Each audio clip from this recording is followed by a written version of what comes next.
PUCಯ ಎಲ್ಲ ವಿದ್ಯಾರ್ಥಿಗಳಿಗೆ ಶುಭ ಮುಂಜಾನೆಯನ್ನು ಹೇಳ್ತಾ ಇವತ್ತು ನಾವು ನಿಮ್ಮ ಪಠ್ಯಪುಸ್ತಕದ ಸಿಲಾಬಸ್ ಪ್ರಕಾರ ಪದ್ಯ ಭಾಗದಲ್ಲಿನ 5ನೇ ಪದ್ಯವನ್ನು ಅವಲೋಕಿಸೋಣ. ಇವತ್ತಿನ 5ನೆಯ ಪದ್ಯ ಜಾಲಿಯ ಮರದಂತೆ. ನೋಡ್ರಿ, ಜಾಲಿಯ ಮರದಂತೆ ಅಂದ ತಕ್ಷಣ ನಿಮ್ಮ ಕಣ್ಣಿಗೆ ಜಾಲಿ ಮರದ ಒಂದು ಚಿತ್ರ ನಿಮ್ಮ ಕಣ್ಣಿಗೆ ಬರಬೇಕು. ಅಂದರೆ ಮಾತ್ರ ಜಾಲಿಯ ಮರದಂತೆ ಏನು ಅನ್ನೋದನ್ನು ನಾವು ತಿಳ್ಕೋಬಹುದು. ಜಾಲಿಯ ಮರ ಯಾವ ರೀತಿ ಇರ್ತದೆ, ಜಾಲಿಯ ಮರದ ಪಕ್ಕದಲ್ಲಿ ನಮಗೆ ಎಷ್ಟು ಸ್ವಚ್ಛವಾದ ಜಾಗ ಇರ್ತದೆ, ಜಾಲಿಯ ಮರ ಎಷ್ಟು ಉಪಯೋಗದ, ಜಾಲಿಯ ಮರದಿಂದ ಏನನ್ನು ನಾವು ಪಡಿಬೋದು, ಅಥವಾ ಜಾಲಿಯ ಮರ ಯಾವ ರೀತಿಯಾದ ಅನುಕೂಲತೆಯನ್ನು ಜನಕ್ಕೆ ಮಾಡಿಕೊಡ್ತದೆ, ಅಥವಾ ಅದರಿಂದ ಏನು ಅನಾನುಕೂಲತೆಗಳಿದಾವ, ಅಥವಾ ಜಾಲಿಯ ಮರವನ್ನು ಪ್ರೀತಿಯಿಂದ ಹೋಗಿ ಅಪ್ಕೊಳ್ಳೋಕ್ಕಾಗುತ್ತದೇನೋ, ಜಾಲಿಯ ಮರದ ನೆರಳಿನಲ್ಲಿ ಹೋಗಿ ಮಲ್ಕೊಳ್ಳೋಕೆ ಬರ್ತದೇನೋ ಅನ್ನುವಂಥ ಭಾವನೆಗಳು ನಮ್ಮ ಮನಸ್ಸಿನಲ್ಲಿ ಮೂಡಿವೆ. ಆವಾಗ ಮಾತ್ರ ಈ ಪದ್ಯದ ಒಂದು ಸವಿಸ್ತಾರವಾದ ಅರ್ಥ ನಿಮಗಾಗ್ತದೆ. ಜಾಲಿಯ ಮರದಂತೆ ಅನ್ನುವಂಥ ಈ ಒಂದು ಪದ್ಯ ಇದು ಗೊತ್ತಾಗ್ಬೋದು. ಜಾಲಿಯ ಮರವನ್ನು ತಗೊಂಡಿದ್ದಾರಂದ್ರೆ ಇದು ಒಂದು ಏನಾದರೂ ಒಂದು ಪದ್ಯದ ಮೂಲಕ ಸಮಾಜದಲ್ಲಿನ ಯಾವುದಾದ್ರೂ ಒಂದು ವಿಷಯವನ್ನ ನಿಮಗೆ ಅರಿಕೆ ಮಾಡಲು ಕೊಡುತ್ತಿರುವ ಒಂದು ಸನ್ನಿವೇಶ. ಇಲ್ಲಿ ಪುರಂದರದಾಸರು ಇದನ್ನ ಬರೆದಿದ್ದಾರೆ. ಪುರಂದರದಾಸರು ಬರೆದಂಥ ಈ ಜಾಲಿ ಮರದಂತೆ ಅನ್ನುವಂಥ ಒಂದು ಪದ್ಯವನ್ನ ಈ ಮೊದಲಿಗೆ ಪುರಂದರದಾಸರ ಬಗ್ಗೆ ನಾವು ಸ್ವಲ್ಪವಾಗಿ ತಿಳಿದುಕೊಳ್ಳೋಣ. ಯಾಕಂದ್ರೆ ಅವರ ಯಾವುದೇ ಒಬ್ಬ ಮಹಾತ್ಮರು ಅಥವಾ ಯಾರನ್ನೇ ನಾವು ಪುರಂದರದಾಸರಾಗಲಿ, ಕನಕದಾಸರಾಗಲಿ, ವ್ಯಾಸರಾಗಲಿ, ವೇದವ್ಯಾಸರಾಗಲಿ ಅಥವಾ ಯಾರ ಬಗ್ಗೆ ಆದರೂ ನಾವು ತಿಳ್ಕೊಬೇಕಾದ್ರೆ ಇಲ್ಲಿ ನಾವು ಪುಸ್ತಕದಲ್ಲಿ ಕ್ಷಣ ಮಾತ್ರ ಸ್ವಲ್ಪ ಒಂದು KG ಅನ್ನ ಮಾಡಿದಾಗ ಒಂದು ಅಗಳವನ್ನು ನೋಡಿ ಯಾವ ರೀತಿ ನಾವು ಈ ಎಲ್ಲ ಅನ್ನವು ಬೆಂದಿದೆ ಅನ್ನುವಂಥ ಮಾತನ್ನು ಮಾತಾಡ್ತೀವಲ್ಲ, ಅದೇ ರೀತಿಯಾಗಿ ಅವರ ಸ್ವಲ್ಪ ವಿಚಾರವನ್ನು ತಿಳ್ಕೊಂಡು ಅವರು ಯಾವ ರೀತಿಯಾಗಿ ಸಮಾಜಕ್ಕೆ ಸೇವೆಯನ್ನು ಸಲ್ಲಿಸ್ತಾ ಇದ್ರು ಅಂತ ನೋಡೋಣ. ಇಲ್ಲಿ ಇವರು ಮಹಾರಾಷ್ಟ್ರದ ಪುರಂದರಗಡ ಅನ್ನುವಂಥ ಒಂದು ಜಾಗ, ಅಲ್ಲಿ ಸುಮಾರು 1484ರಲ್ಲಿ ಜನನವಾಯಿತು. ಇವರು ನಿಜವಾಗಿಯೂ ಇವರಿಗೆ ಪುರಂದರದಾಸರು ಅಂತ ಮೊದಲು ಯಾರು ಹೆಸರಿರಲಿಲ್ಲ. ಇವರ ಹೆಸರು ಶ್ರೀನಿವಾಸ ನಾಯಕ. ನೋಡ್ರಿ, ಶ್ರೀನಿವಾಸ ಅಂದ ತಕ್ಷಣ ನಿಮ್ಗೆ ಗೊತ್ತಾಗೋದು ಶ್ರೀನಿವಾಸ ಅಂದ್ರೆ ಯಾರು? ತಿರುಪತಿ ತಿಮ್ಮಪ್ಪ. ತಿಮ್ಮಪ್ಪ ಅಂದ ತಕ್ಷಣ ಸ್ವಲ್ಪ ಆ ಹೆಸರಿನಲ್ಲಿ ಏನೋ ಒಂದು ಗತ್ತಿರುತ್ತೆ. ಅವರು ಮುತ್ತು ರತ್ನಗಳ ವ್ಯಾಪಾರಿಯೂ ಕೂಡ ಆಗಿದ್ರು. ತಿರುಪತಿ ತಿಮ್ಮಪ್ಪ ಹೇಗೆ ಅನೇಕ ಸಂಪತ್ತಿನ ಒಡೆಯ ಅಥವಾ ಅತಿ ಶ್ರೀಮಂತ ದೇವರು ಅನ್ನುವಂಥ ಮಾತನ್ನು ನಾವು ನೋಡ್ತೀವಿ. ಅದೇ ರೀತಿಯಾಗಿ ಶ್ರೀನಿವಾಸ ನಾಯಕರು ಕೂಡ ಮುತ್ತು ರತ್ನಗಳ ವ್ಯಾಪಾರಿಯಾಗಿದ್ದರು. ಇವರು ಈ ಪದ್ಯಗಳನ್ನು ಬರೆಯುವಾಗ ಪುರಂದರ ಊರು ಪುರಂದರ, ಪುರಂದರ ವಿಠಲ ಅಂದ್ರೆ ಪುರಂದರ ಗಡದಲ್ಲಿ ನೆಲೆಸಿದಂಥ ವಿಠಲ ಅನ್ನುವಂಥ ಒಂದು ಅಂಕಿತ ನಾಮವನ್ನು ಇಟ್ಟುಕೊಂಡು ಇವರು ಪದ್ಯಗಳನ್ನ, ಕೀರ್ತನೆಗಳನ್ನ, ಪದಗಳನ್ನ, ಸುಳಾದಿಗಳನ್ನ, ಉಗಾಭೋಗಗಳನ್ನ ಮುಂತಾದ ಲಕ್ಷಾಂತರ ಪದ್ಯಗಳನ್ನು ಬರೆದಿದ್ದೀನಿ ಅನ್ನುವಂಥ ಒಂದು ಅವರು ದೇವರ ನಾಮದಲ್ಲಿ ಒಂದು ವಚನವನ್ನು ಬರೆದಾಗ ಅದರಲ್ಲಿ ತಿಳಿಸಿದ್ರು. ಇವರು ವ್ಯಾಸರಾಯರಲ್ಲಿ ಆಶ್ರಯ ಪಡೆದು ಆ ವ್ಯಾಸರಾಯರ ಶ್ರೇಷ್ಠ ಶಿಷ್ಯನೆಂದು ಅನಿಸಿಕೊಂಡು ವ್ಯಾಸರಾಯರಿಗೆ ಶ್ರೇಷ್ಠರಾದವರು. ಈ ವ್ಯಾಸರಾಯರೇ ಗುರುಗಳಾದ ವ್ಯಾಸರಾಯರೇ ಇವರನ್ನ ದಾಸರೆಂದರೆ ಪುರಂದರ ದಾಸರಯ್ಯ ಅನ್ನುವಂಥ ಒಂದು ಹೆಗ್ಗಳಿಕೆಯನ್ನು ಪಡ್ಕೊಂಡವರು. ನೋಡ್ರಿ, ಗುರುವಿನಿಂದ ನಿಜವಾದ ದಾಸ ಅಂದ್ರೆ ಏನು? ಸೇವಕ. ಬರೀ ಇಲ್ಲಿ ದಾಸ ಅಂದ್ರೆ ಭಿಕ್ಷೆ ಬೇಡವಲ್ಲ, ದೇವರ ಸೇವಕ, ಗುರುವಿನ ಸೇವಕ. ದಾಸ ಅಥವಾ ದಾಸಿ ಅಂದ್ರೆ ಏನು? ಸೇವಕರು ಅಂತಾರೆ. ಸೇವೆಯನ್ನು ಮಾಡಿ ಅವರ ಹೆಗ್ಗಳಿಕೆಗೆ ಪಾತ್ರರಾಗಿರುವಂತ ಒಬ್ಬ ಮಹಾನ್ ವ್ಯಕ್ತಿ ಅಂತ ಕರೀಬಹುದು. ಕೀರ್ತನೆ, ಪದ, ಸುಳಾದಿ, ಉಗಾಭೋಗಗಳ ಮುಂತಾದವುಗಳಲ್ಲಿ ಲಕ್ಷಾಂತರ ಹಾಡುಗಳನ್ನು ನಾನು ರಚಿಸಿದ್ದೇನೆ ಅನ್ನುವಂಥ ಮಾತನ್ನ ಅವರು ತಮ್ಮ ದೇವರ ನಾಮವೊಂದರಲ್ಲಿ ಹೇಳಿಕೊಂಡಿದ್ದಾರೆ ಅಂತ ಹೇಳ್ತಾರೆ. ಇವರು ಪುರಂದರ ವಿಠಲ ಅನ್ನುವಂಥ ಅಂಕಿತ ನಾಮವನ್ನು ಪಡೆದಂಥ ಪುರಂದರದಾಸರು ಸುಮಾರು 1484ರಲ್ಲಿ ಜನನಾಯಿತು. ಸಾಹಿತ್ಯ ಚರಿತ್ರಕಾರರು ಅಭಿಪ್ರಾಯಪಟ್ಟಿದ್ದಾರೆ. ಅಂದರೆ ಪಕ್ಕ ಯಾವುದೇ ಒಂದು ಕೆಲವೊಂದು ವಿಷಯಗಳನ್ನ ಅಭ್ಯಾಸ ಮಾಡಬೇಕಾದ್ರೆ ಕೆಲವೊಂದು ಸಾಹಿತ್ಯಕಾರರು ಅವರ ಬಗ್ಗೆ ಅಭ್ಯಾಸ ಮಾಡಿ ಹೇಳ್ತಾರೆ. ಇವರ ಪೂರ್ವದ ಹೆಸರು ಶ್ರೀನಿವಾಸ ನಾಯಕ. ಮುತ್ತು ರತ್ನಗಳ ವ್ಯಾಪಾರಿಗಳಾಗಿದ್ದರು.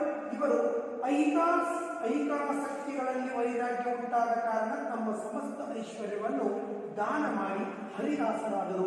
ಶ್ರೀ ವ್ಯಾಸರಾಯರನ್ನು ಆಶ್ರಯಿಸಿ ಶ್ರೀ ವ್ಯಾಸರಾಯರು ಇವರಿಗೆ ಪುರಂದರ ವಿಠಲ ಎಂಬ ಅಂಕಿತ ನಾಮವನ್ನು ನೀಡಿದರಂತೆ. ಕೀರ್ತನೆ, ಪದ, ಸುಳಾದಿ, ಉಗಾಭೋಗಗಳ ಮುಂತಾದ ಪ್ರಕಾರಗಳಲ್ಲಿ ಲಕ್ಷಾಂತರ ಹಾಡುಗಳನ್ನು ರಚಿಸಿರುವೆನೆಂದು ತಾವೇ ತಮ್ಮ ದೇವರ ನಾಮವೊಂದರಲ್ಲಿ ಹೇಳಿಕೊಂಡಿರುವುದಾಗಿ ನಮಗೆ ಸಿಕ್ಕಿರುವ ಈ ಕೀರ್ತನೆಗಳ ಸಂಖ್ಯೆ 800 ಮಾತ್ರ. ಎಷ್ಟಪ್ಪ ಅವರು ಬರೆದಂಥ ಕೀರ್ತನೆಗಳು 800 ಅಂದ್ರೆ 800 ಕೀರ್ತನೆಗಳು ಸಿಕ್ಕಿದವ.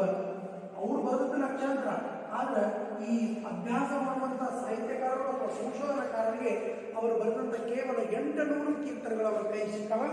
ಇನ್ನು 800 ಮಾತ್ರ ಪಕ್ವವಾದ ಜೀವನಾನುಭವ, ಸಮಾಜದ ಹಿತ, ಅಧ್ಯಾತ್ಮದ ಅಗತ್ಯಗಳನ್ನು ಪುರಂದರದಾಸರು ತಮ್ಮ ರಚನೆಗಳಲ್ಲಿ ಒತ್ತಿ ಹೇಳಿದ್ದಾರೆ.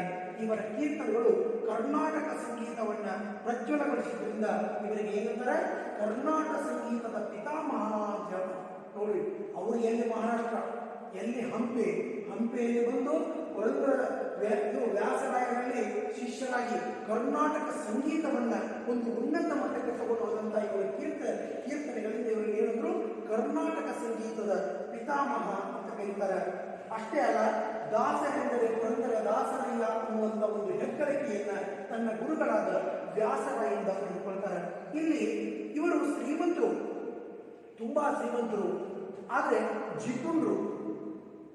ಒಂದು ಸಣ್ಣ ಅವರ ಚರಿತ್ರೆಯ ವಿಷಯವಾಗಿ ನಾನು ನಿಮಗೆ ಹೇಳ್ತೀನಿ. ತುಂಬಾ ಜಿಪುಣರು.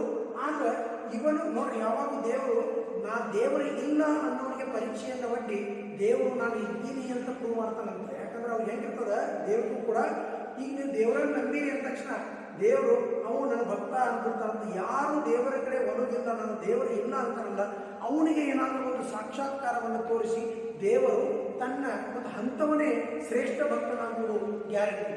ಅಂತ ಪರಿಸ್ಥಿತಿಯಲ್ಲಿ ಇವರ ಹೆಂಡತಿ ತುಂಬಾ ದೇವರ ಮೇಲೆ ಭಕ್ತಿ, ವಿಠ್ಠಲನ ನಾಮಸ್ಮರಣೆಯನ್ನು ಮಾಡ್ತಾ ಇವರ ಎಲ್ಲ ವ್ಯಾಪಾರದ ಉಜ್ವಲತೆ ಮತ್ತು ಅವರ ಸುಖ ಸಂಸಾರಕ್ಕೆ ಅವಳ ಭಕ್ತಿಯೇ ಕಾರಣ ಅನ್ನುವಂಥ ಮಟ್ಟಿಗೆ ದೇವರನ್ನು ಮಾತಾಡ್ತಿದ್ರು.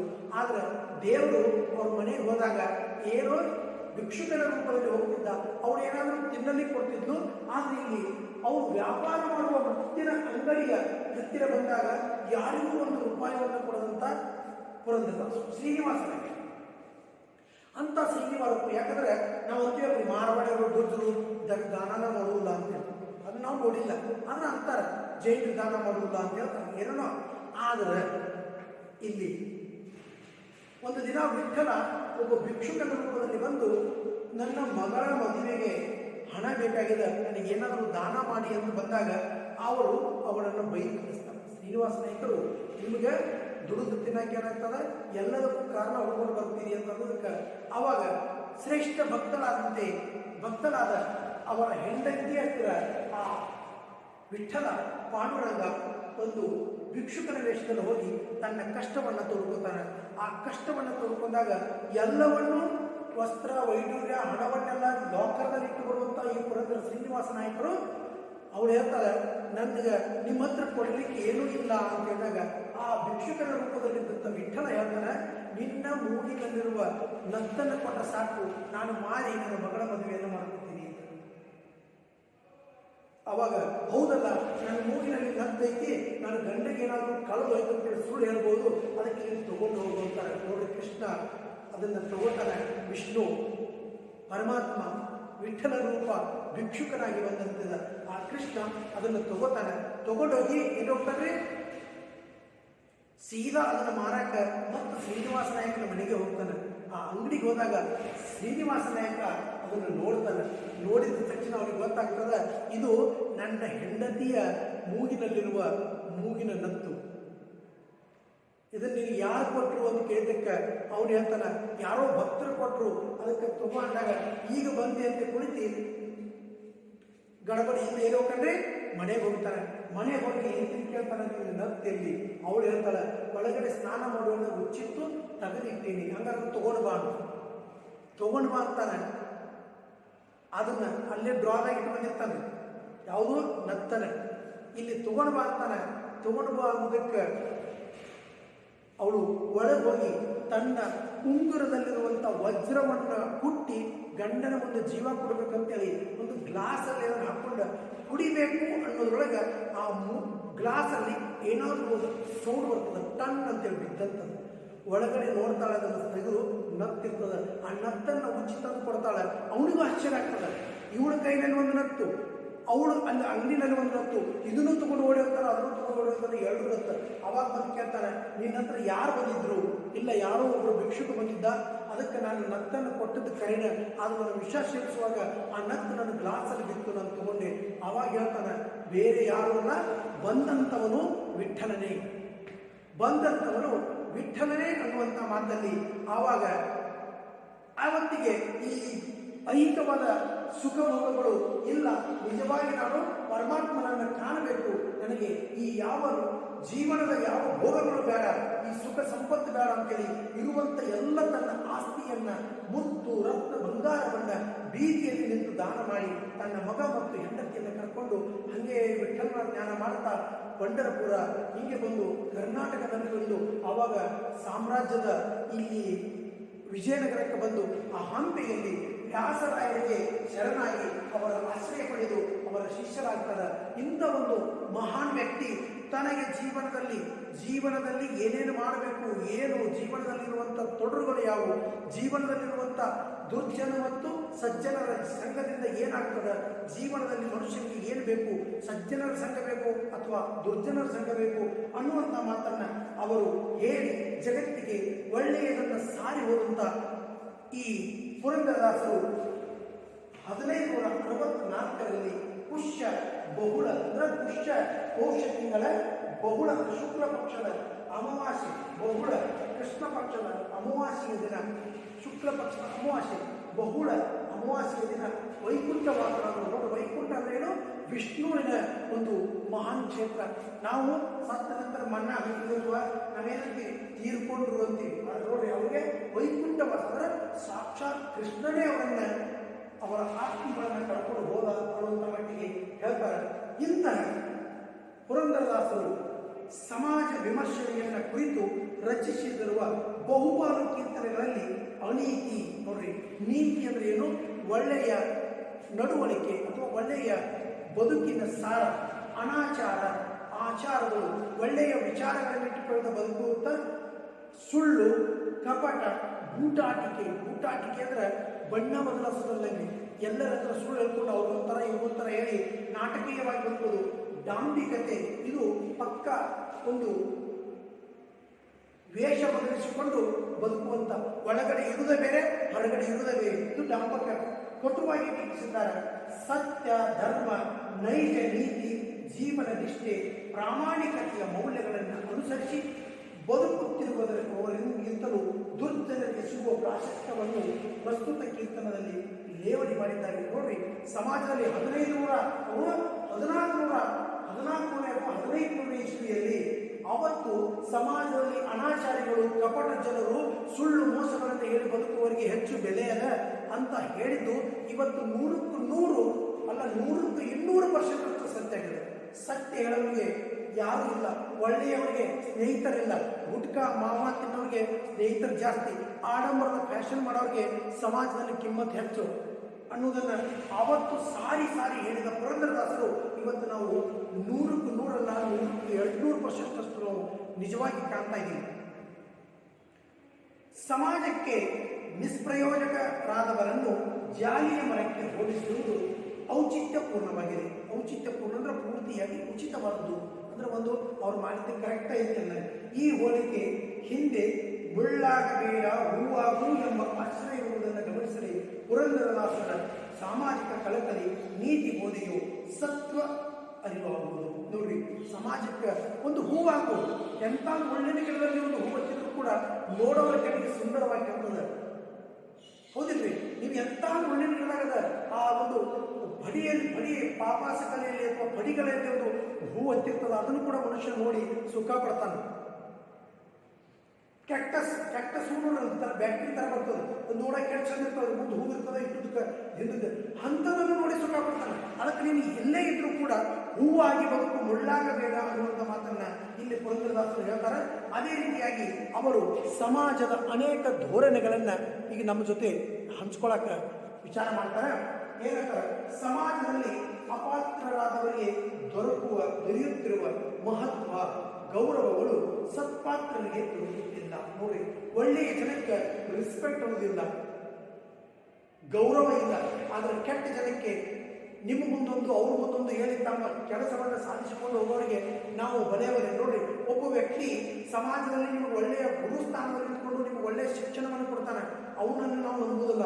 ಯಾರೋ ನಿಮ್ಮ ಮನೆಗೆ ಬಂದು ನಿಮ್ಮ ಮಗನಿಗೆ ರೈಲ್ವೆ ಡಿಪಾರ್ಟ್ಮೆಂಟ್ ಅಥವಾ ವಿಮಾನ ಖಾತೆಯಲ್ಲಿ ನೌಕರಿ ಹಚ್ತೀನಿ 5 ಲಕ್ಷ ರೂಪಾಯಿ ಕೊಡ್ರಿ ಅಂದರೆ ನಾವು ಹುಚ್ಚುತನ ಮಾಡಿಕೊಂಡು ಬಿಡ್ತೀವಿ. ಆ ರೊಕ್ಕ ಬರಂಗಿಲ್ಲ, ನೌಕರಿನೂ ಬರಂಗಿಲ್ಲ.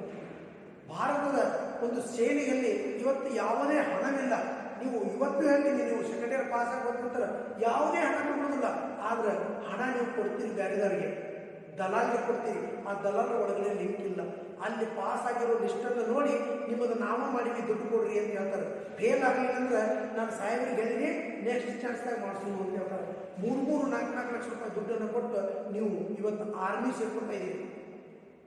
ನಿಮ್ಮಲ್ಲಿ ಒಂದು ದೈಹಿಕ, ಮಾನಸಿಕ ಮತ್ತು ನಿಮ್ಮ ಒಂದು ಜ್ಞಾನ, ನಿಮ್ಮಲ್ಲಿ ಬುದ್ಧಿಮಟ್ಟ ಒಳ್ಳೆಯದಿತ್ತು ಅಂದರೆ ನೀವು ಆರಾಮಾಗಿ ಆರ್ಮಿ ಸೇರ್ಕೋಬಹುದು.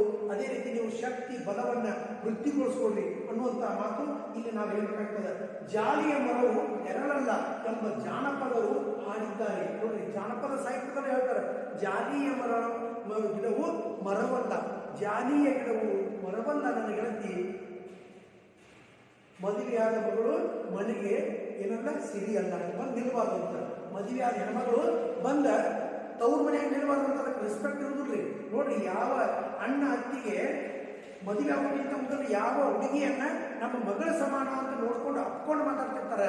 ಅವರೇ ನೀನು ಮದುವೆಯಾಗಿ ಹೋದ ನಂತರ ಒಂದು 4 ದಿನ ಬಂದಿದ್ರೆ ಹೇಳ್ತಾರೆ ಮಂದಿ ಮುಂದೆ, ನಮ್ಮ 4 ಮುಂದೆ ಬಂದ್ರಿ ಮನ್ಯಾಗ ಬಡ್ಕೊಂಡಿದ್ವಿ ಹೋಗವತ್ತು ಅಂತ. ಇಂಥ ಮಾತುಗಳು ಬರ್ತಾವ. ಇದು ಹೆಣ್ಣು ಮಕ್ಕಳ ಜೀವನದಲ್ಲೂ ಬಹಳ ಒಂದು ಸುಂದರವಾಗಿ ಜೀವನವನ್ನು ಅಳವಡಿಸ್ಕೊಳ್ಳೋಕ್ಕೆ ಆಗಬೇಕು ಅಂತ. ಆದರೂ ಜಾಲಿಯ ಮರದಂತಿರುವವರ ವಿಜೃಂಭಣೆಯು ಸಮಾಜ ಜೀವನದಲ್ಲಿ ಎಲ್ಲೆಂದರಲ್ಲಿ ಉಗ್ರವಾಗಿ ಬೆಳೆಯುತ್ತಾ ಇದೆ. ನೋಡ್ರಿ, ಅವರೇ ಹೆಚ್ಚಾಗ್ತಾರೆ. ಮೊದಲ ಅಡಿಕೆ ಚೀಟ ಕಾಗದ ಸಿಗ್ತಿದ್ರು, ಅಡಿಕೆ ಚೀಟ ಅಂತ ಬರ್ತಿದ್ದು. ಸುಪಾರಿ ಚೀಟ ಹೇಳ್ರಿ 10 ಪೈಸಕ್ಕೆ 2.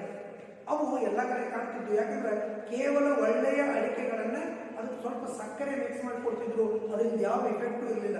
ಇವತ್ತು ಏನು ಮಾಡ್ಯಾರಪ್ಪ ಅಂದ್ರೆ ಈ ಗುಟ್ಕಾ ಅನ್ನುವಂಥ ಒಂದು ವಸ್ತುವನ್ನು ತೆಗೆದು ಆ ಗುಟ್ಕಾದಲ್ಲಿ ನೀವು ಇನ್ನೂ ನೋಡೋದ್ರೆ ಹೋಗಿ ನೋಡ್ರಿ, ಸ್ಟಾರ್ ಗುಟ್ಕಾ, ಸಂಜಯ್ ಗುಣವಂತರಲ್ಲಿ ಅವು ಅದರೊಳಗೆ ಡ್ರಗ್ಸ್ ಅನ್ನು ಮಿಕ್ಸ್ ಮಾಡ್ಬೇಕಾದ್ರೆ ಇಡೀ ಎಲ್ಲ ಕಡೆ ಕ್ಯಾಮ್ರಾ ಆಫ್ ಆಗಿರ್ತಾವೆ. ಸ್ವಂತ ತನ್ನ ಮಗನನ್ನ ಒಳಕರ್ಕೊಂಡು ಹೋಗಂಗಿಲ್ಲ. ಆ ಗುಟ್ಕಾದಲ್ಲಿ ಯಾವ ಡ್ರಗ್ಸ್ ಅನ್ನು ಮಿಕ್ಸ್ ಮಾಡಿಸ್ತೀನಿ ಅಂತ ಅದು ಒಂದು ಥರ ನಶೆ ಕೊಡ್ತದೆ. ತಿಂದ ನಂತರ ಬಾಯಿಗೆ ಸ್ವಾದಲ್ಲ, ಬಾಯಿಗೆ ಕೆಟ್ಟದಿರ್ತದೆ. ಅದ್ರ ಮಿದುಳು ಸೈಲೆಂಟ್ ಆಗ್ತದಲ್ಲ, ಅದು ಒಂಥರ ನಶೆ ಇರುತ್ತೆ. ಅಂತ ನಶೆಯ ಪುಡಿಗಳು ಇವತ್ತು ಬೀದಿಯಲ್ಲಿ ನಾವು ಕಾಡ್ತೀವಿ. ಜಾಲಿ ಮರ, ದುರ್ಜನರ ವೃಂದ ಎರಡನ್ನೂ ಸಮೀಕರಿಸಿ ಪುರಂದರದಾಸರು ರಚಿಸಿರುವ ಈ ರಚನೆಯಲ್ಲಿ ಹೂವಿಲ್ಲದ, ಹಣ್ಣಿಲ್ಲದ, ನೆರಳಿಲ್ಲದ ರಸಹೀನವಾದ ಜಾಲಿ ಮರವು ಸಮಾಜ ಕಂಟಕರ ಇದೇ ಬಗೆಯ ಅವಗುಣಗಳನ್ನು ಧ್ವನಿಸುತ್ತದೆ. ನೋಡ್ರಿ, ಅಲ್ಲಿ ಮೊದಲೇ ಜಾಲಿ ಮರವನ್ನು ನೋಡಿದ ತಕ್ಷಣ ಮೊದಲನೇ ಮಾತು, ಜಾಲಿ ಮರಕ್ಕೆ ಹೂವಿಲ್ಲ. ಹೂವಿರ್ತಾವು, ಆದರೆ ಇಷ್ಟಿರ್ತಾವ, ಎದಕ್ಕೂ ಇಲ್ಲ, ಅಂದ್ರೆ ವಾಸನೆಯೂ ಇಲ್ಲ. 2ನೇದು ನೆರಳಿಲ್ಲ. 3ನೇದು ಅದಕ್ಕೆ ಹಣ್ಣು ಹತ್ತುವುದಿಲ್ಲ. 4ನೇದು ಅದು ರಸಹೀನ. ಜಾಲಿ ತಪ್ಪಲಾಟವನ್ನು ಬಾಯ ಹಾಕೊಂಡು ನೋಡಿ ಒಂಥರ ಬಗರು, ಅದು ಏನು ತಿನ್ನಕ್ಕೂ ಇಂಟ್ರೆಸ್ಟ್ ಇಲ್ಲ. ಅಂತ ಗುಣ ಈ ಸಮಾಜ ಕಂಟಕರ ಇದೇ ಬಗೆಯ ಅವಗುಣಗಳನ್ನು ಧ್ವನಿಸುತ್ತದೆ. ಸತ್ಪುರುಷರಿಗೆ ದುರ್ಜನರು ಆಶ್ರಯ ಕೊಡುವುದಿಲ್ಲ. ನೋಡ್ರಿ, ಕೆಟ್ಟ ಜನರಂತ್ರ ಆದ್ರೆ ಈಗ ಯಾರೋ ಒಬ್ಬರು ಒಳ್ಳೆಯವರು ಬಂದ್ರೆ ಅವರನ್ನ ಅಲ್ಲಿ ಮಾತಾಡೋದನ್ನ ನಿಲ್ಲಿಸಿ ಅವ್ರು ಹೋಗುವವರೆಗೆ ಸುಮ್ಮಿರ್ತಾರೆ. ಯಾಕಂದ್ರೆ 5-6 ಜನ ದುರ್ಜನರು ಕೂಡಿದಾಗ ಒಬ್ಬ ಸದ್ಗುಣಿ ಮನುಷ್ಯ ಅಲ್ಲಿ ಹೋದ್ರೆ ಆ ಮಾತಿನ ರುಚಿ ಅವರಿಗೆ ಬರುವುದಿಲ್ಲ. ಯಾಕಂದ್ರೆ ಅವು ದೇವ್ರ ಗುರು, ಹಿರಿಯ, ಶಿಷ್ಯ ಇಂಥ ಮಾತಾಡ್ತಿರ್ತಾನೆ. ಇವ್ರು ಹಂಗಿಲ್ಲ, ಅವಳಾಕು ಹಂಗಾಕು ಹಿಂಗಾಕು, ಹೀರೋಯಿನಿ ಇಂಥದ್ದು ಪಿಕ್ಚರ್ ಬಂದೈತಿ, ಅದ್ರಾಗ ಹಿಂಗೈತಿ, ಡ್ಯಾನ್ಸ್ ಹಿಂಗೈತಿ, ಇಂಥದನ್ನು ಕೆಟ್ಟದಾಗಿ ವಿಚಾರ ಮಾಡುವಂಥ. ಇಲ್ಲ, ನೀನು ಪಾರ್ಟಿ ಮಾಡಿದ್ರು, ಒಂದು 2 ಬಾಟ್ಲೆ ಕುಡಿದು ನಂತರ ಎಷ್ಟು ಮಟನ್ ತಿಂದು ಹಾಯಾಗ ಬಂದ ಮುಟ್ಟಿ ಮಾಡ್ಕೊಂಡು ಇಂಥ ಹೊಲಸು ವಾಸನೆ. ಇದು ದುರ್ಜನ. ಇಂಥ ದುರ್ಜನರಿಗೆ ಸತ್ಪುರುಷರಿಗೆ ಎಂದು ಸತ್ಪುರುಷರಿಗೆ ಆಶ್ರಯ ಕೊಡುವುದಿಲ್ಲ. ದುರ್ಬಲರಿಗೆ ಸಹಾಯ ಮಾಡುವುದಿಲ್ಲ. ಜ್ಞಾನ ಗಂಧವಾಗಲಿ ಸ್ನೇಹ ರಸವಾಗಲಿ ಅವರಿಗಿರುವುದಿಲ್ಲ. ಮತ್ತೊಂದು, ಅಂಥ ದುರ್ಜನರು ಅವರಿಗೆ ಯಾರಿಗೂ ಆಶ್ರಯ ಮಾಡುವುದಿಲ್ಲ. ಜ್ಞಾನದ ಗಂಧ ಅವರ ಹತ್ರ ಯಾವುದೇ ಒಂದು ಒಳ್ಳೆಯ ವಿಚಾರಗಳ ಗಂಧ ಇರುವುದಿಲ್ಲ. ಇನ್ನೊಂದು ಸ್ನೇಹ ರಸ, ಅದು ಒಳ್ಳೆಯ ಸ್ನೇಹವನ್ನು ಕಟ್ಕೊಂಡು ಮೊದಲಿನ ಕಾಲಕ್ಕೆ ನಾವು ಯಾರನ್ನಾದ್ರೂ ಸೈಕಲ್ ಮೇಲೆ ತಗೊಂಡಾದ್ರೆ ಆ ನಡ್ಕೊತ್ ಬರುವಂಥ ತಂದೆ ತಾಯಿ ಹೇಳ್ತಿದ್ರು, ನಮ್ಮ ಮಗಳನ್ನ ಕರ್ಕೊಂಡು ಹೋಗಿ ಊರಾಗಿ ಬಿಡಪ್ಪ ಅಂತೀವಿ. ಇವಾಗ ಕರ್ಕೊಳಕ ಭಾಳ ಜನ ರೆಡಿ ಆಗ್ಯಾರ್ರಿ. ಗಾಡಿ ತಗೊಂಡು ಹೋಗುವಂಥ ಪ್ರತಿಯೊಬ್ಬ ಹಿಂದಿನ ಸೀಟ್ ಖಾಲಿ ಇರ್ತಂದ್ರೆ ಯಾರಾದ್ರೂ ಹೆಣ್ಮಕ್ಳು ಹಾದಿ ಮೇಲೆ ನಿಂತಿದ್ರೆ ಅಲ್ಲಿ ಹೋಗಿ ಸ್ಲೋ ಮಾಡಿರ್ತಾರೆ, ಕೇಳಿ ಕುಳಿಸ್ಕೊಂಡು ಹೋಗ್ಬೇಕಂತೇಳಿ. ಆದ್ರೆ ಬರು ಮಂದಿ ಕಡಿಮೆ ಆಗ್ಯದ. ಯಾಕೆ ಕಡಿಮೆ ಆಗ್ಯದ ಅಂದ್ರೆ ವಿಶ್ವಾಸ ಹೋಗ್ಯದ. ತನ್ನ ಮನೆಯವರಿಗೆ ವಿಶ್ವಾಸ ಇಲ್ಲ ಅನ್ನುವಂಥ ಮಾತನ್ನ ಇಲ್ಲಿ ನಾವು ನೋಡಬೇಕು. ಅಮೂಲಾಗ್ರವಾಗಿ ಅಮೂಲ ಅಂದ್ರೆ ಮೂಲಾಗ್ರವಾಗಿ ಕಂಟಕ ವೃತ್ತಿಯಿಂದ ಪಟ್ಟಿಂದಲೂ ಹುಟ್ಟಿದಾಗಿನಿಂದಲೂ ಕೆಟ್ಟ ಕೆಟ್ಟ ವಿಚಾರಗಳನ್ನು ಇಟ್ಕೊಂಡು ಮೆರೆಸುವ ದುರ್ಜನರ ಸ್ವಭಾವ ಚಿತ್ರಣ ಈ ಕೀರ್ತನದಲ್ಲಿ ಸಮರ್ಥವಾಗಿ ರೂಪಿತವಾಗಿದೆ. ನೋಡ್ರಿ, ಈ ಕೀರ್ತನೆ ಯಾಕಂದ್ರೆ ಹುಟ್ಟಿನಿಂದಲೂ ಫಸ್ಟ್ ಬಂದು ಮಾತಾಡ್ತದಲ್ರಿ, ನಿಸರ್ಗ ದುಷ್ಟದ್ದುಮ್ನ ಅಂತ ಹೇಳೋದು. ಅದರಲ್ಲೇ ದುರ್ಯೋಧನ ವಿಲಾಪದಲ್ಲಿ ನಿಸರ್ಗ ದುಷ್ಟದ್ದುಮ್ನ, ನಿಸರ್ಗ ಅಂದ್ರೆ ಹುಟ್ಟಿದನಾಗಿನಿಂದಲೂ ಕ್ರೂರತೆಯನ್ನು ತಗೊಂಡು ಅಥವಾ ಕೆಟ್ಟ ವಿಚಾರಗಳನ್ನ ತಗೊಂಡು ಹುಟ್ಟಿದವ. ಈ ಒಂದು ಮಾತು ಹೇಳ್ತಾರ್ರಿ, ತಂದೆ ತಾಯಿಗಳಲ್ಲಿ ಮನಸ್ಸು ಒಳ್ಳೆಯದಾಗಿ ಮಕ್ಕಳು ಹುಟ್ಟಿದ್ರೆ ಅವು ಸತ್ಪುರುಷ ಸಜ್ಜನ ಮಕ್ಕಳು ಹುಡ್ತಾವ. ತಂದೆ ತಾಯಿಗಳು ಕೇವಲ ತಮ್ಮ ಆಸೆ ಬಯಕೆಗಳನ್ನು ತೀರಿಸಿಕೊಳ್ಳಲಿಕ್ಕೆ ಅಥವಾ ತಮ್ಮ ಒಂದು ವಂಶಕ್ಕೆ ಒಂದು ಶುಭ ಮಗು ಬೇಕು ಅಥವಾ ವಾರಸ ಬೇಕು ಅನ್ನುವಂಥ ವಿಚಾರದಲ್ಲಿ ಮಕ್ಕಳನ್ನ ಹುಟ್ಟಿಸಿದ್ರೆ ಆ ಮಕ್ಕಳು ದುರ್ಗತಿ ಅಥವಾ ದುರ್ಬುದ್ಧಿಯಾಗಿ ಹುಟ್ಟುತ್ತವ ಅನ್ನೋದನ್ನ ಮಾತನ್ನ ಹೇಳ್ತಾರೆ. ಈಗ ಪುರಂದರದಾಸರು ಹೇಳಿದಂತ ಒಂದು ಈ ಪದ್ಯವನ್ನ ನೋಡೋಣ. ಜಾಲಿಯ ಮರದಂತೆ ದರಿಯೋಳು ದುರ್ಜನರು. ದರೆ ಅಂದ್ರೆ ಭೂಮಿ, ದುರ್ಜನ ಅಂದ್ರೆ ಕೆಟ್ಟ ಜನರು. ಜಾಲಿಯ ಮರದಂತೆ ದರೆಯಲ್ಲಿ ದುರ್ಜನರು, ಮೂಲಾಗ್ರ ಪರ್ಯಂತ ಮುಳ್ಳು ಕೂಡಿಪ್ಪಂಗೆ. ಮೂಲಾಗ್ರ ಪರ್ಯಂತ, ಮೂಲ ಅಂದ್ರೆ ತಳ, ಅಗ್ರ ಅಂದ್ರೆ ತುದಿ, ತುದಿಯಿಂದ ಬುಡದಿಂದ ತುದಿಯವರೆಗೆ, ಮೂಲಾಗ್ರ ಪರ್ಯಂತ ಬುಡದಿಂದ ತುದಿಯವರೆಗೆ ಅಂದ್ರೆ ತಳದಿಂದ ಹಿಡ್ಕೊಂಡ ಮ್ಯಾಲಿನ ತುರಿತರ ದುರ್ಜನರು ಏನಪ್ಪಾ ಅಂದ್ರೆ ಮುಳ್ಳು ಹತ್ತಿದ ಗಿಡ ಇದ್ದಂಗೆ. ಆ ಮುಳ್ಳು ಕೆಳಗೆ ಹಿಡಿತಿನಂದ್ರೂ ಕೈಯಲ್ಲ, ಮ್ಯಾಲ ಹಿಡಿತಿನಂದ್ರೂ ಕೈ ಇಲ್ಲ, ಎಲ್ಲಿ ಮುಟ್ತಿನಂದ್ರೂ ಅಲ್ಲಿ ರಕ್ತವನ್ನು ತೆಗೆಯುವಂಥ ಕ್ರೂರ ಮುಳ್ಳುಗಳು ಇರ್ತಾವ. ಬಿಸಿಲಲ್ಲಿ ಬಳಲಿ ಬಂದವರಿಗೆ ನೋಡ್ರಿ, ಗಿಡ ಎದಕ್ಕೆ ಹಚ್ತಾರೆ? ಒಂದು ಮೊದಲನೇ ಮಾತು, ಗಿಡ ಹಚ್ಚೋದು ನೆರಳಿಗೆ. ಆ ಹಚ್ಚಿದಂಥ ಗಿಡ ಹಣ್ಣು ಕೊಟ್ರೆ ಅದು ಇನ್ನೂ ಸುಂದರ. ಆ ಹಣ್ಣು ಕೊಡೋದಿಲ್ಲ, ಅದು ಬರೀ ಹೂ ಕೊಡ್ತದಂದ್ರೆ ಅದು ಕೂಡ ಸುಂದರ. ಯಾಕಂದ್ರೆ ದೇವರಿಗೆ ಆದರೂ ಯಾವುದೋ ಒಂದು ಕೆಲಸಕ್ಕಾದ್ರೂ ಹೂ ಯೂಸ್ ಆಗ್ತದೆ. ಅದಕ್ಕೆ ಗಿಡಗಳು ಹೊಲದ ಬಂದು ಗಟ್ಟಿಗೆ ಇರ್ತಿದ್ವು. ಯಾಕೆ ಇರ್ತಿದ್ವಪ್ಪ ಅಂದ್ರೆ ನೆರಳಿಗೆ. ನೀವು ಬೇಕಾದಂಥ ಕೆಲಸ ಮಾಡ್ರಿ. ಈಗ ನೋಡ್ರಿ, ನೆರಳು ತೆಗೆದಿರಿ, ಭದ್ರೇ ಶಂಕರ ಹಾಕ್ತೀರಿ, ಹೋಗಿ ಒಂದು ಉಷ್ಣದ ಕೂಪ, ಬೆಂಕಿಯ ಕೂಪದಲ್ಲಿ ಕೂತಂಗೆ ಆಗ್ತದೆ ಒಳಗೆ ಹೋದ್ರೆ. ಅದೇ ಒಂದು 2 ಬೇವಿನ ಗಿಡ ಇದ್ರೆ ಬೇವಿನ ಗಿಡದ ಕೆಳಗೆ ಎತ್ತುಗಳನ್ನು ಕಟ್ಟಿ ಆರಾಮಾಗಿ 1 ಗಂಟೆ ಮಲ್ಕೊಂಡ್ರೆ ಅಂತ ರೈತನ ಸುಖ ಅನುಭವಿಸಿ ನೋಡ್ರಿ. ಈ ನಿಮ್ಮ ಪ್ಯಾಟಿ ಟೈಪ್ ನೀವು ಪ್ಯಾಂಟು ಶರ್ಟು ಈ ಚೂಡಿದಾರು ಹಾಕೊಂಡು ಏನೂ ಇಲ್ಲ, ಹಳ್ಳಿಯ ಜೀವನವನ್ನು ಅನುಭವಿಸಿ ನೋಡ್ರಿ. ಹೆಣ್ಮಕ್ಳು ಇನ್ನೂ ನೀವು ಆಂಧ್ರದ ತೆಲುಗು ಫಿಲಮಲ್ಲಿ ನೋಡ್ಬೋದು, ಬ್ಲೌಸ್ ಮತ್ತು ವರ್ಕನ್ನು ಹಾಕೊಳ್ತಾರೆ. ಅವ್ರಿಗೆ ಎಷ್ಟು ಒಳ್ಳೆಯ ಸುಂದರವಾಗಿ ಕಾಣ್ತಾರೆ ಮಕ್ಕಳು. ಅದನ್ನೆಲ್ಲ ಬಿಟ್ಟಿವ್ರಿ ನಾವು. ಬೇರೆ ಚೂಡಿದಾರಾತು ಮಂಗ್ಯಾಗ ಹಾಕಿದಾಗ ಇಟ್ಟು ದೊಡ್ಡ ಪ್ಯಾಂಟ್ಗಳ. ಪ್ಯಾಂಟ್ ಹೆಂಗಿರ್ಬೇಕ್ರಿ? ಮೊದಲಿನವ್ರು ಪ್ಯಾಂಟ್ ಎಷ್ಟು ಚಂದ ಹೊಲಿಸ್ಕೊತಿದ್ರು. ಚೂಡಿದಾರ್ ನೀವು ಪಂಜಾಬ್ ತಿಂಗಳು ಹೋಗ್ರಿ, ಇಲ್ಲಿ ಕೆಳಗೆ ಕಪ್ಪು ಮಾಡ್ತಾರೆ ಚೂಡಿದಾರ್ಗೆ. ಯಾಕಂದ್ರೆ ಆ ಮನುಷ್ಯರಿಗೆ ಒಂದು ಫಿಟ್ನೆಸ್ ಇರ್ತದೆ. ಅಥವಾ ಅವರು ಆಯುಷ್ ನೋಡ್ರಿ, 70-80 ವಯಸ್ಸಿನವ್ರು ಕೂಡ ಚೂಡಿ ಹಾಕೋತಾರೆ. ಯಾಕಂದ್ರೆ ಇದು ಬಂದದ ಪಂಜಾಬಿ ಡ್ರೆಸ್ ಅಂತ ಮೊದಲು ಬಂದದ್ದು. ಈಗ ನೋಡಿದ್ರೆ ಅದೇನೋ ಮೈ ಮೇಲೆ ಫ್ಯಾನ್ ಇಟ್ಕೊಂಡಾಗತ್ತೆ, ಇಲ್ಲಿ ಕಟ್ ಮಾಡ್ಕೊಂಡು ತಿರುಗಾಡಕತ್ತಿ. ಏನಂತಾರೆ, ಏನೋ ಅಂತಾರಪ್ಪ, ಅದು ಕೋಲ್ಡ್ ಶೋಲ್ಡರ್. ಏನು ಬಂದ್ರಿ ಜಮಾನ? ಯಾವುದು ಶರೀರವನ್ನು ಮುಚ್ಚಿಕೊಂಡು ಎಷ್ಟಿರ್ತೀವಿ. ಒಂದು ನೋಡ್ರಿ, ನೀವು ಒಂದು ಗಣಿತ, ಆ ಗಣಿತ ನಿಮ್ಗೆ ಎಲ್ಲರಿಗೂ ಹೇಳ್ಕೊಡ್ತೀರಿ. ಆ ಗಣಿತನ್ನು ಮಾಡಕ್ಕೆ ನಿಮ್ಗೆ ಯಾರಿಗೂ ಆ ಗಣಿತ ಗೊತ್ತಾಗೋದು. ಆ ಗಣಿತನ್ನು ನೀವು ತಿಳ್ಕೋಬೇಕು ಅನ್ನುವಂಥ ಹಂಬಲ ಹೆಚ್ಚಾಗ್ತದೆ ಅಥವಾ ಪ್ರೀತಿ ಬರ್ತದೆ. ಸರ್ ಅದರ ಉತ್ತರ ಏನ್ರಿ, ಸರ್ ಅದ್ರ ಉತ್ತರ ಏನ್ರಿ, ಅದರ ಉತ್ತರ ಏನ್ರಿ ಅಂತ ಕೇಳ್ತೀವಿ. ಆ ಉತ್ತರವನ್ನು ನಾವು ಏನು ಮಾಡ್ತೀವಿ, ಬಿಡಿಸಿ ಹೇಳ್ತೀವಿ. ಹೇಳಿದ ನಂತರ ನೀವು ಅದರ ಪ್ರಾಕ್ಟೀಸ್ ಗೊತ್ತಾಗ್ತದೆ. ಅವಾಗ ನಿಮ್ಗೆ ಖುಷಿ ಆಗ್ತದೆ, ಅಲ್ಲಿಗೆ ಅದರ ಇಂಟ್ರೆಸ್ಟ್ ಹೋಗಿಬಿಡ್ತದೆ. ಅದೇ ರೀತಿ ಶರೀರವನ್ನು, ಯಾವ ಶರೀರವನ್ನು ನಾವು ಹೆಣ್ಣುಮಕ್ಕಳಾಗಿ ಗಂಡು ಮಕ್ಕಳಾಗಿ ಮುಚ್ಕೊಂಡು ಇರ್ತೀವಲ್ಲ, ಅಲ್ಲಿವರೆಗೆ ಆ ಶರೀರದ ಬಗ್ಗೆ ಒಂದು ಅನುಕಂಪ ಇರ್ತದೆ, ಮರ್ಯಾದೆ ಇರ್ತದೆ. ಆ ಶರೀರವನ್ನು ನಾವು ಎಲ್ಲಿ ಬೇಕಲ್ಲಿ ಬಿಚ್ಕೊಂಡು ಎಂತೆಂಥ ಬಟ್ಟೆಗಳನ್ನ ಹಾಕೊಂಡು ಹೊಳಿನಲ್ಲಿ ಸ್ನಾನ ಮಾಡ್ತಿರ್ತೀವಿ. ಗಂಡುಮಕ್ಕಳು ಅವ್ರು ಹಾಕುವಂಥ ಬಟ್ಟೆಗಳು ಚಡ್ಡಿಗಳು ಎಷ್ಟು ಅಸಹ್ಯ ಇರ್ತಾವೆ. ಅದೇ ದುರ್ಜನರ ಸಹವಾಸ. ಮೊದಲು ಸ್ನಾನ ಮಾಡ್ಬೇಕಾದ್ರೆ ಬನಿಯ ಹೆಣ್ಮಕ್ಳು ಒಗ್ಯಾನ ಹೊಕ್ಕೊಂಡು ಹೊಳದಾಗಿಂದ ಹೋಗೋವರೆಗೂ ಮೈ ಮೇಲೆ ಅರಿವು ಕಡಿಲಾಗ್ತಿರ್ಲಿ ಗಂಡು ಮಕ್ಕಳು. ಯಾಕಂದ್ರೆ ಹೆಣ್ಮಕ್ಳು ನಮ್ಮ ಶರೀರ ನೋಡ್ತಾರಲ್ಲ ಅಂತ ಅಂತ ಒಂದೊಂದು ಸಾಧನೆ ಇತ್ತು. ಈಗ ಏನಾಗ್ಯದ, ಎಲ್ಲ ನಾವು ತೋರಿಸ್ಕೊಂಡು ತಿರುಗಾಡಕತ್ತೀವಿ. ಮನ್ಯಾಗ ಓಣ್ಯಾಗ ಚಡ್ಡಿ ಮೇಲೆ ತಿರುಗಾಡ್ತೀವಿ, ಮನೆಯ ಮೇಲೆ ತಿರುಗಾಡ್ತೀವಿ. ಇಂಥ ಅದೇನೋ ದುರ್ಜನರು. ಆ ದುರ್ಜನರ ಸಹವಾಸದಿಂದ ನಾವು ಹಿಂಗಾಗಿವಿ. ಸಿನಿಮಾದವರು ಕಂಡಲ್ಲಿ ಬಟ್ಟೆ ಬಿಚ್ಚಾಕತ್ತಂದ್ರೆ ಅದು ನಿಮಗೆ ಫ್ಯಾಷನ್ ಆಗಿಬಿಟ್ಟೆ. ನಿಮ್ಮ ಶರೀರ ಮುಚ್ಕೊಂಡಿರ್ಬೇಕಾದ್ರೆ ನಿಮಗದು ಬಹಳ ಮರ್ಯಾದೆಯನ್ನು ಕೊಡ್ತದೆ. ಬಿಸಿಲಲ್ಲಿ ಬಳಲಿ ಬಂದವರಿಗೆ ನೆರಳಿಲ್ಲ, ಹಸಿರು ಬಂದವರಿಗೆ ಹಣ್ಣು ಇಲ್ಲ, ಕುಸುಮ ವಾಸನೆ ಇಲ್ಲ, ಕೂಡಲು ಸ್ಥಳವಿಲ್ಲ, ರಸದಲ್ಲಿ ಸ್ವಾದವು ವಿಷದಂತೆ ಇರುತ್ತಿರುವುದು. ಒಂದೇದು ಈ ಜಾಲಿಯ ಮರ ಹೆಂಗ ಬಿಸಿಲಲ್ಲಿ ಬಂದವರಿಗೆ ನೆರಳವನ್ನು ಕೊಡುವುದಿಲ್ಲ, ಹಸಿರು ಬಂದವರಿಗೆ ಹಣ್ಣನ್ನು ಕೊಡುವುದಿಲ್ಲ, ಕುಸುಮ ವಾಸನೆ ಇಲ್ಲ. ಕುಸುಮ ಅಂದ್ರೆ ಹೂವು ಅಥವಾ ಪುಷ್ಪ. ಪುಷ್ಪವನ್ನು ತಗೊಂಡು ಮೂಸಿ ನೋಡ್ತೀನಂದ್ರೆ ಅದಕ್ಕೆ ವಾಸನೆ ಇಲ್ಲ. ರಸದಲ್ಲಿ ಸ್ವಾದವು ವಿಷದಂತೆ ಇರುತ್ತಿರುವುದು. ನೋಡಿ ಅದ್ರ ರಸ ಹೆಂಗಿರ್ತದಪ್ಪ ಅಂದ್ರೆ ಒಂದು ಥರ ವಕ್ರ ವಿಷ ಹಾಕೋದಂಗೆ ಆಗ್ತದೆ. ಹಂಗೆ ಹೇಳ್ತಾನೆ. ಊರ ಹಂದಿಗೆ ಶ್ರದ್ಧಾಂಗವನ್ನಿಕ್ಕಲು. ನೋಡ್ರಿ, ಊರ ಹಂದಿ. ಊರ ಹೆಂಗದ, ನಿಮ್ಮ ಮನೆ ಹಂದಿ ಅಲ್ಲ, ಮನೆಯ ಹಂದಿ ಹಂಗಿಲ್ಲ. ಅದನ್ನ ಆ ರೀತಿ ನೀವು ವರ್ತನೆ ಮಾಡಿದ್ರೆ ನಿಮ್ಮ ಮನೆ ಹಂದಿ. ಒಂದು ಊರ ಹಂದಿ. ಜಿಲೇಬಿ, ಮೈಸೂರು ಪಾಕ, ಇದು ಬಾದುಷಾ, ಮತ್ತೆ ಯಾವುದೋ ಸಿರಾ, ಚಪಾತಿ, ಹೋಳಿಗೆ ಎಲ್ಲ ಬೇರೆ ಬೇರೆ ವೆರೈಟಿಯನ್ನು ಮಾಡಿ ಹಂದಿ ಮುಂದೆ ಇಟ್ಟರೆ ಅದು ತಿನ್ನುವುದು ಅದೇ ಟೈಪ್. ಎಲ್ಲವನ್ನು ನಾಶ ಮಾಡಿ ಕಾಚ ಮಾಡಿ ಅರ್ಧಂಬರ್ಧ ತಿಂದು ಹೋಗ್ತದೆ. ಯಾಕಂದ್ರೆ ಅದು ಏನು ತಿಂತದ ಅದು ನಿಮ್ಗೆಲ್ಲರಿಗೂ ಗೊತ್ತು. ಊರ ಹಂದಿಗೆ ಷಡ್ರಸಾನ್ನವನ್ನಿಕ್ಕಲು. ನೋಡಿ, ಷಡ್ರಸ 6 ರಸಗಳುಳ್ಳಂತಹ ಒಂದು ಮೃಷ್ಟಾನ್ನವನ್ನಿಕ್ಕಲು. 6 ರಸ ಯಾವುದು? ಹುಳಿ, ಉಪ್ಪು, ಖಾರ, ಸಿಹಿ, ಒಗರು, ಕಹಿ.